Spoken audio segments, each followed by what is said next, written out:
بسم اللہ الرحمن الرحیم۔ ماہ مقدس رمضان المبارک میں اگر ہم فرض نمازوں اور تراویح کے علاوہ 4 مزید نفل نمازوں کا اہتمام کریں گے تو انشاءاللہ بہت کم وقت میں بہت زیادہ آخرت کی کمائی حاصل کی جا سکتی ہے۔ ان میں سب سے پہلی نماز ہے سحری کے وقت یعنی تہجد کی نماز۔ بہت کم ہمتی ہوگی اور نامناسب بات ہوگی کہ عام دنوں میں تو چلو اٹھنا مشکل ہے سحری میں، اس مہینے میں تو اللہ پاک ہمیں اٹھا دیتے ہیں، تو اٹھ کر صرف کھا لینا اور تہجد کی چند رکعتیں بھی ادا نہ کرنا یہ کم ہمتی ہے۔ آپ صلی اللہ علیہ وسلم کا عام معمول تہجد کی 8 رکعت پڑھنے کا تھا۔ اما عائشہ صدیقہ رضی اللہ عنہا سے بخاری میں روایت ہے، فرماتی ہیں ما کان رسول اللہ صلی اللہ علیہ وسلم یزید فی رمضان ولا فی غیرہ علی 11 رکعہ، کہ رمضان ہوتا یا غیر رمضان ہوتا آقا علیہ السلام 8 رکعت سے زیادہ نہ پڑھتے، تو تہجد کی کم از کم رکعتیں 8 ہیں، یعنی عام معمول آپ کا 8 رکعتوں کا تھا۔ کبھی اس سے کم بھی ثابت ہے اور اس سے زیادہ بھی، لہٰذا اگر 8 رکعت تہجد پڑھ لی جائے تو بہت مبارک ہے، ورنہ کم از کم 4 یا 2 رکعت ضرور پڑھیں تاکہ اس ماہ مقدس میں اس نماز کی فضیلتیں حاصل ہو جائیں۔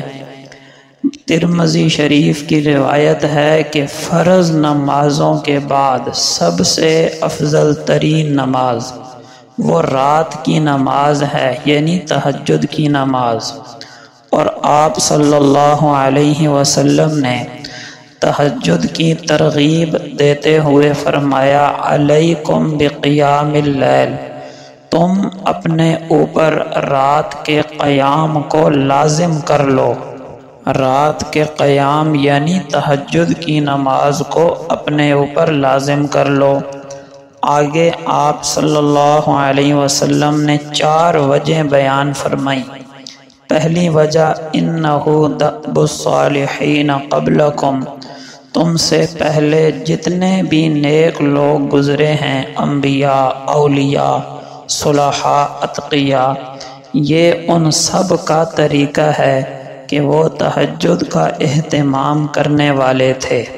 تو کتنی بڑی فضیلت ہے کہ بندہ 2-4 رکعتیں پڑھ کر ان لوگوں کی فہرست میں اپنا نام لکھوا لے جو اللہ کے نیک اور مقرب بندے ہیں۔ دوسری وجہ وَقُرْبَةٌ إِلَىٰ رَبِّكُمْ، تہجد کی نماز تمہیں بہت زیادہ اللہ کا قرب عطا کرنے والی نماز ہے۔ نمبر 3 وَمَغْفِرَةٌ لِلسَّیِّئَاتِ، گناہوں کا کفارہ بننے والی نماز ہے۔ اور نمبر 4 وَمَنْہَاتٌ عَنِ الْإِثْمِ، گناہوں سے روکنے والی ہے، یعنی تہجد کی برکت سے گناہوں سے بچنے کی طاقت پیدا ہوتی ہے۔ دوسری نفل نماز ہے اشراق کی نماز۔ جب سورج نکل آئے اور 12 یا 15 منٹ جو مکروہ وقت ہے وہ ختم ہو جائے تو اس کے بعد 4 یا 2 رکعت پڑھ لی جائیں۔ تو ترمذی شریف کی روایت ہے، آپ صلی اللہ علیہ وسلم نے فرمایا من صلی الفجر فی جماعت، جس بندے نے فجر کی نماز جماعت سے پڑھی، ثم قعد یذکر اللہ، پھر وہیں بیٹھا اللہ کے ذکر میں، اللہ کی یاد میں مصروف رہا، حتی تطلع الشمس، یہاں تک کہ سورج طلوع ہو گیا، ثم صلی رکعتین، پھر اس نے 2 رکعت پڑھی، کانت لہ کاجر حجۃ و عمرہ، تو اس کو ایک نفل حج اور عمرے کا اجر ملے گا۔ عورتیں گھر میں جس جگہ نماز پڑھی وہیں بیٹھ کر اس فضیلت کو حاصل کر سکتی ہیں۔ ہاں، قضاء حاجت کے لیے یا وضو کے لیے یا کسی سخت ضرورت سے جانا پڑے تو کوئی حرج نہیں۔ تیسری نماز ہے چاشت کی نماز۔ جب دن کا ابتدائی چوتھائی حصہ گزر جائے اس کے بعد اس نماز کا افضل وقت ہے زوال سے پہلے پہلے تک۔ اس کی بھی بہت زیادہ فضیلت ہے۔ مجمع الزوائد کی روایت ہے، آقا علیہ السلام نے فرمایا، من صلی الضحیٰ رکعتین، جو بندہ چاشت کی 2 رکعتوں کا اہتمام کرتا ہے، لم یکتب من الغافلین، وہ غافلوں میں نہیں لکھا جائے گا، یعنی اس کا نام غافلوں کی فہرست سے باہر آ گیا۔ ومن صلی اربعا، اور جس نے چاشت کی 4 رکعتیں پڑھی، کتب من العابدین، اس کا نام عبادت گزاروں میں لکھا جائے گا۔ ومن صلی ستا، اور جس نے 6 رکعت پڑھی، کفی ذالک الیوم، یہ اس دن کے لیے کافی ہو جائیں گی۔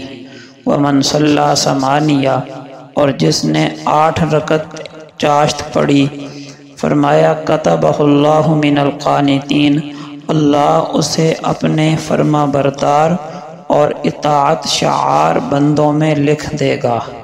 ومن صلی سنتی عشرہ، اور جس نے 12 رکعتیں پڑھی، بن اللہ لہ بیتا فی الجنہ، اللہ اس کے لیے جنت میں ایک مکان، ایک محل تیار کر دے گا۔